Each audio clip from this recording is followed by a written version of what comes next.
আসসালামু আলাইকুম। ঈদের সময় অনেক জায়গায় ঘুরতে গিয়েছিলাম, অনেক মজাও করেছি। সেগুলো আজ শেয়ার করব এই ভিডিওতে। আমরা পরিবারের সবাই গিয়েছিলাম, যার কারণে একদম সকালবেলায় বের হয়েছিলাম। যেহেতু আমরা আমাদের গাড়ি নিয়ে গিয়েছিলাম, তাই আমাদের ঘোরাঘুরিটা আরো বেশি মজা হয়েছিল। আমাদের ইচ্ছা স্বাধীন মতো আমরা যে কোনো জায়গায় ঘুরতে পেরেছিলাম। বাগেরহাটে খুলনা থেকে যাওয়ার একটা মাত্রই মাধ্যম আমাদের রূপসা ব্রিজ। এখানে বিকেল হলেই স্থানীয় এবং অন্যান্য পর্যটকদের ভিড় বাড়ে। আগে একটা সময় বেশি ভিড় হতো। আর এই রূপসা ব্রিজের নিচে সন্ধ্যার সময় মেলা হয়, নানান রকম খাবার, ঘর সাজানোর সামগ্রী পাওয়া যায়। তাছাড়া রাতে ব্রিজ থেকে নদী দেখার মজাই আলাদা। তো যাই হোক, আমরা খুব দ্রুতই বাগেরহাট চলে আসি। প্রথমেই আমরা খান জাহান আলীর মাজারে গিয়েছিলাম। সেখান থেকে দিঘির পাড়, যেটা না দেখলেই নয়। বাগেরহাটের প্রধান সৌন্দর্যই দিঘির পাড়। এখানে আগে বিখ্যাত কুমির ছিল কালা পাহাড় ও ধলা পাহাড়, সেটা আপনারা সবাই জানেন কম বেশি। তো আমাদের কুমির দেখার সুযোগ হয়নি, মানে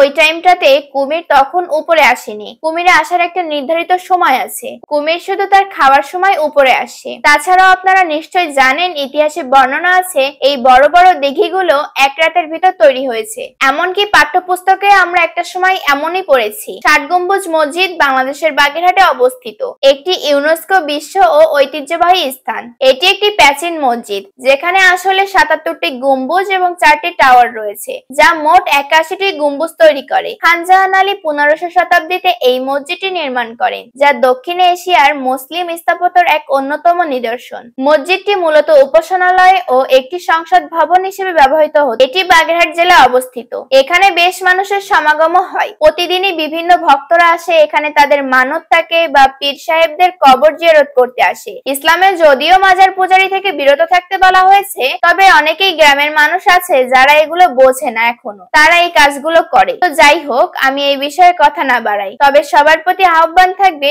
আগে নিজের ধর্মটাকে বুঝুন, জানুন, তারপর আপনি একটা কাজ করেন। শুধু শুনে শুনেই মুসলিম হয়েন না, মুসলমান হওয়ার মতো কাজ করেন। তো যাই হোক, আমরা মাজার থেকে ফিরে এসেছি ৬০ গম্বুজ মসজিদ, যেটাতে প্রধান আকর্ষণ এখানে ঘোড়া দিঘি। বিভিন্ন বসার জায়গা আমাদের সব থেকে বেশি ভালো লেগেছে। আরো একটা বিষয় কি জানেন, বাংলাদেশের যে ২০ টাকার নোট আছে, সেটাতে কিন্তু বাগেরহাটের ৬০ গম্বুজ মসজিদের ছবি আছে। তো একবার সুযোগ করে ভাইয়া ভেতরে গিয়ে মসজিদের ভিতরে কতগুলো পিলার আছে গুনতে শুরু করেছিল। মিলিয়ে দেখছিল যে বইয়েতে যেটা পড়েছে সেটা সঠিক কিনা। ভিতরেও যে কি চমৎকার! আসলে এত পুরাতন একটা মসজিদ এখনো এত ভালো অবস্থানে আছে, দেখতে আসলে অসাধারণ। দেখলেই চোখ জড়িয়ে যায় আর মনের ভিতর এক অন্যরকম প্রশান্তি আসে। এখানকার পরিস্থিতিও খুব সুন্দর। এরপর আমরা মিউজিয়ামের ভিতর গিয়েছিলাম। এখানে যাওয়ার সময় একটা বেশ মজার ঘটনা ঘটেছিল, সেটা বর্ণনা করতে গেলে ভিডিওটা অনেক দীর্ঘ হয়ে যাবে। আমরা সবাই একসাথে ছিলাম, বাট আম্মু আগে মিউজিয়ামে চলে গিয়েছিল। পরে আম্মুকে খুঁজে পাচ্ছিলাম না।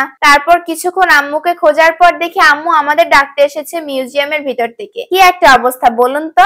বাইরে আমরা আম্মুকে খুঁজতেছি আর সে আমাদের ভিতরে বসে খুঁজতেছে। তো যাই হোক, এটাও বেশ ভালো একটা মজার ঘটনা ছিল আমাদের জন্য। ৬০ গম্বুজ মসজিদের ভিতরে প্রবেশ করতে হলে কিন্তু অবশ্যই টিকিট লাগবে। স্টুডেন্টদের জন্য কিন্তু একদম অল্প টাকার ভিতরে ঢোকার সুযোগ রয়েছে, মাত্র ১০ টাকা। তাবাদে যারা যায় তাদের জন্য মনে হয় ৫০ টাকা করে, আর ফরেনার যারা আছে তাদের জন্য একটু বেশি। এই মিউজিয়ামের ভিতর অনেক কিছু রয়েছে, যেমন পুরোনো দিনের জিনিসপত্র, মাটির জিনিসপত্র কেমন সেগুলো রয়েছে। তারপরে বিখ্যাত কালা পাহাড় যে কুমিরের কথা বললাম, সেটা চামড়াও এখানে সংরক্ষিত আছে। এবং বাংলাদেশের বিখ্যাত যে মসজিদ গুলো আছে সেগুলো ছবি এখানে রাখা আছে। এখান থেকে বের হওয়ার পর বেশ দুপুর হয়ে যায়। আমাদের ঘোরাঘুরি শেষ, তবে আমরা বাগেরহাট গিয়ে আবার প্ল্যান করি যে আমরা এখান থেকে আরো একটা জায়গায় ঘুরতে যাব। এখানে যাওয়ার প্ল্যান আমাদের হুট করেই হয়ে যায়। তো আবার আমরা গাড়ি নিয়ে বেরিয়ে পড়ি চন্দ্রমহলের উদ্দেশ্যে। এখানে ঘোরাঘুরিটা আমাদের জন্য খুবই ভালো ছিল। আমরা সবাই এত খুশি হয়েছিলাম,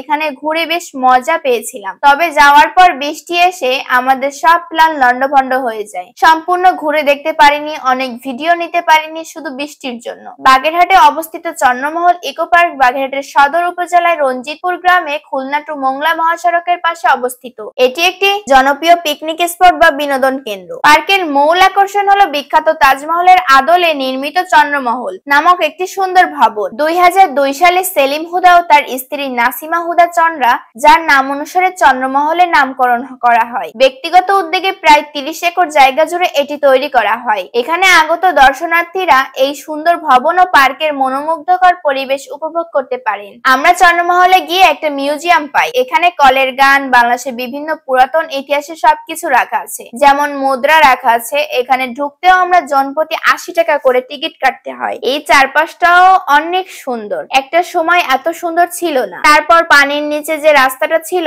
এখানে আর অত পানিও নাই, পানি চারপাশে দেখাও যায় না, এই আর। তবে এখানে স্থাপনাটা মানুষের কাছে খুবই স্পেশাল হয়ে আছে। বউকে ভালোবেসে তাজমহলের আদলে বানিয়ে দিয়েছে। আর এই ভিতরে খাবার ব্যবস্থাপনা আছে, সেটার দাম অনেক বেশি। কিছুটা চিড়িয়াখানার মতো এখানে করে রাখা হয়েছে, বিভিন্ন পশু পাখিও রাখা আছে। আর বাংলাদেশের যে ঐতিহ্য বা মাটির শিল্প, মৃৎশিল্প, যেটা এখানে গেলে একদম সরাসরি দেখা যায়, তারা কিভাবে মাটি থেকে সুন্দর সুন্দর জিনিসপত্র বানাচ্ছে। বাঙালির ঐতিহ্য কি ছিল? মাছ ধরা, রান্না করা, ধানের গোলা আগে যেটাতে ধান সংরক্ষণ করে রাখা হতো বছরের পর বছর। এইসব ঐতিহ্যের কথা হয়তো এখনকার টিকটক প্রজন্ম জানেই না। এখানে গেলে কিছুটা আগেকার দিনের যে সংস্কৃত ঐতিহ্য চোখে পড়বে। এই জায়গাটা ভীষণ উপভোগ করেছি আমরা সবাই। আমার ভাইয়া তো ভীষণ খুশি হয়েছিল এই জায়গাটায় গিয়ে। কাঠ কাটা, মাছ ধরতে যাওয়া, এইসব কিছু পুতুল আকারে এখানে খুব সুন্দরভাবে ফুটিয়ে তোলা হয়েছে। গরুর গাড়ি, পাঠশালা, আমাদের 60 গম্বুজ মসজিদ, ছোট করে এখানে একটা প্রতিকৃতি বানানো আছে। পালকি জিনিসটা আরো একটা আবেগের জায়গা,